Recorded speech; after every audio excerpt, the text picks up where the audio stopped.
রাসূল সাল্লাল্লাহু আলাইহি ওয়াসাল্লামের কাছে এসে যদি কেউ বলতে, রাসূলুল্লাহ আমি খুব অসুস্থ, রাসূল সাল্লাল্লাহু আলাইহি ওয়াসাল্লাম বলতেন, লা বাসা আলাইকা তুহুরুন ইনশাআল্লাহ। ইয়া রাসূলুল্লাহ আমি অসুস্থ। রাসূল সাল্লাল্লাহু আলাইহি ওয়াসাল্লাম বলতেন, আরে don't worry, it will cleanse up you from your sins if Allah wish. ইনশাআল্লাহ এতে তোমার যে গুনাহ টুনা আছে, পাপ আছে, এই পাপগুলোকে আল্লাহ তাআলা এই অসুস্থতা দিয়ে মোচন করে দিচ্ছেন। পড়েন সুবহানাল্লাহ। তাইলে আপনি অসুস্থতার মধ্যে একটু হালকা হইলেন না, যে জ্বরে ভুগতেছি কিন্তু এই জ্বরে নাকি আমার গুনাহ মাফ হয়ে যায়। পেটের ব্যথায় আক্রান্ত, মাথা ব্যথায় আক্রান্ত, কিন্তু এটাতে নাকি আল্লাহ আমার পাপ মোচন করে দেয়, তাহলে একটু ভাল লাগবে না?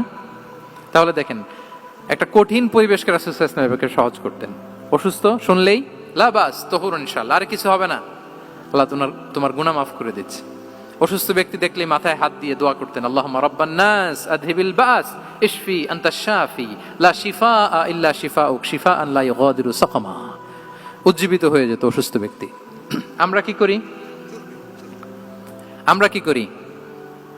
কাউকে অসুস্থ দেখলে, রোগাক্রান্ত দেখলে, ওই রোগে সবচাইতে কষ্ট পেয়ে যে মারা গেছে তার ঘটনা বলা শুরু করি, যে হায় রে ভাই আপনার ক্যান্সার, আমার এক খালা ছিল ক্যান্সারের 4th স্টেজে চলে গেছিল, 14টা কেমো দেয়া লাগছে, এই যে ফিরিস্তি একেবারে ওনার দাফন কাফন পর্যন্ত।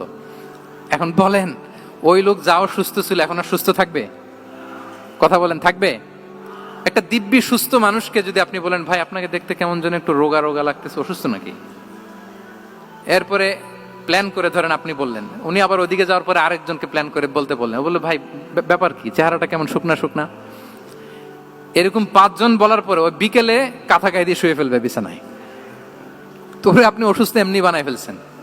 কিন্তু রাসূলুল্লাহ সাল্লাল্লাহু আলাইহি ওয়া আলিহি ওয়াসাল্লাম উনি বলতেন, লা বাস আলাইক তুহুরুন ইনশাআল্লাহ, আরে সুস্থ হয়ে যাবা। এজন্য দেখতে গেলে আপনি উৎসাহিত করবেন, বলবেন আরে ভাই আপনারা তো খুব সুস্থ লাগতেছে। কে বলছে আপনি অসুস্থ? অসুস্থতার কোনো ছোঁয়াই তো আপনার মধ্যে নাই। হ্যাঁ, you are looking very fine, চমৎকার লাগতেছে আপনার, কে বলছে? তো ভালো হয়ে যাচ্ছেন। এটা বললে উনি আশা পায়। আর আপনি যদি ওই রোগে সবচেয়ে কষ্ট পেয়ে যে মারা গেল, এই ঘটনা যদি ওনারে শোনান, উনি বাঁচবে বলেন? তাহলে আমরা মানুষকে উৎসাহিত করব, অপটিমিস্টিক হব, প্যাসিমিস্টিক হব না।